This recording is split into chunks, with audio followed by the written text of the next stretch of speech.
राधा रानी की जय। श्री भगवान का परम भक्त शिरोमणि प्रहलाद, जिनके पिताजी का नाम हिरण्यकश्यप था। हिरण्यकश्यप और हिरण्याक्ष दो भाई थे। हिरण्याक्ष को भगवान ने वराह अवतार लेकर उसका वध कर दिया था। तब से हिरण्याकश्यप ये चाहता था कि मैं भगवान का वध कर दूं। भगवान के विरोध में आ गया था, इसलिए उसको असुर कहते हैं।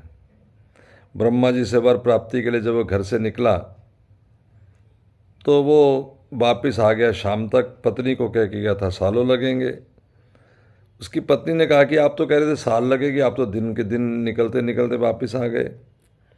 हिरण्याकश्यप कहते अब शगुन हो गया। क्या अब शगुन हुआ कि जब मैं तप करने के लिए बैठा तो तोता एक आकर बोला नारायण नारायण, ऐसा अब शगुन मानता है। उसकी पत्नी केयादु जो धर्म पत्नी थी उसने सोचा कि इसके मुख से कैसे नारायण नाम निकला, जबकि ये तो नारायण विरोधी है। लेकिन मैं भी अपने धर्म पालने वाले पिता की पुत्री हूँ, इसलिए इसके मुख से मैं कैसे भी करके 108 बार नाम जपवा दूंगी। बहाने बहाने से, उनकी सेवा करने के बहाने से, लाड प्यार से उसने कितनी बार कहा कि मैं नहीं समझती कोई नारायण तोता बोल सकता है। हिरण्याकश्यप कहता है नहीं देवी, वो नारायण ही बोलता था। इस प्रकार के आपस के वार्तालाप में जब दोनों पति पत्नी नारायण का उच्चारण कर रहे थे तो गर्भ में भक्त शिरोमणि प्रहलाद का प्रकट्य हुआ। अगले दिन ये चले गए तपस्या करने। देवताओं को पता लगा कि इनकी पत्नी केयादु गर्भवती है, तो वो केयादु को किडनैप अपहरण करके ले चले।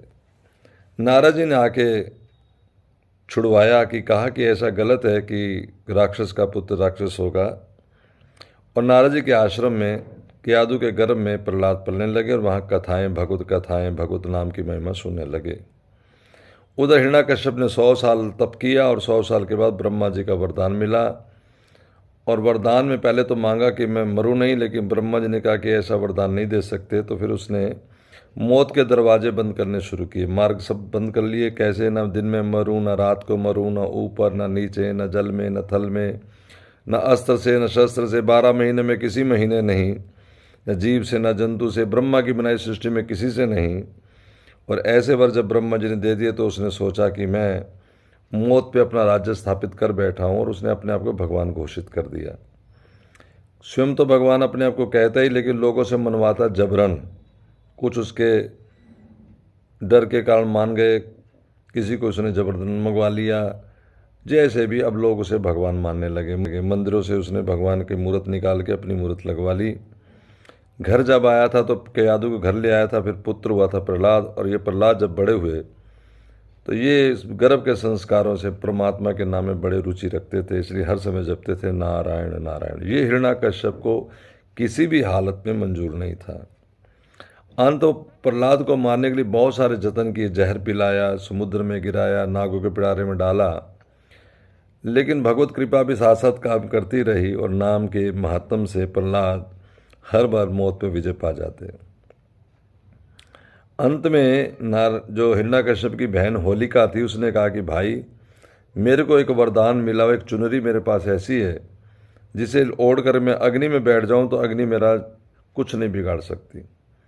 मैं इस तुम्हारे पुत्र को अपनी गोद में लेके बैठूंगी, जब तक ये जल न मरे मैं छोड़ने वाली नहीं। अग्नि सजाई गई, उसका नाम था होलिका। होलिका प्रहलाद को गोद में लेके बैठ गई और अग्नि लगा दी गई। लेकिन कुछ समय के बाद होलिका धू धू के जलने लगी, और जब अग्नि ठंडी पड़ी तो प्रहलाद उसी तरह भगवान का नाम गाते बजाते हुए बाहर निकल आए, कीर्तन करते हुए। जो हिरण्याकश्यप के इस तरफ के लोग थे उनके मुख में तो धूल गिरी, उसे दुलैंडी कहते हैं जिस दिन होलिका जलाई जाती है। लेकिन भक्तों ने भगवान के नाम के रंग उड़ाए, उसी का नाम होली है। याद रहे, आज भी वृंदावन के फालेन गांव में जिस दिन होलिका दहन होता है, आज भी होली जलाई जाती है। और वहाँ के एक पुजारी को जो स्वप्न आता है, वो आज भी जलती चिता में से निकलते हैं।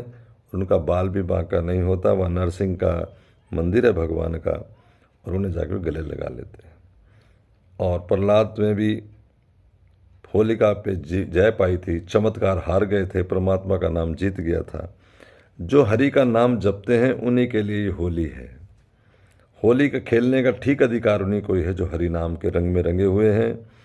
आपसे भी निवेदन है कि इस होली पे ये संकल्प लीजिए कि हम हरि नाम जपेंगे। एक बात और याद रखिए, इस जीवन काल में कोई आपसे धर्म कार्य अगर बन सके तो बहुत ऊंची बात है। यदि किसी प्रकार से भी आपसे कोई बात बन नहीं पा रही तो हरि नाम का आसरा ले लीजिए। कलयुग केवल नाम आधारा। तुलसीदास जी ने भी कहा है, नाम जापक प्रहलाद जिमी, कनक सिपु कलिकाल। ये कलयुग हिरण्याकश्यप ही है जो हमें नाम में मन नहीं लगने देगा। लेकिन इस कलयुग में भी जो नाम जप में जिनका विश्वास बैठ गया है वो प्रहलाद ही है।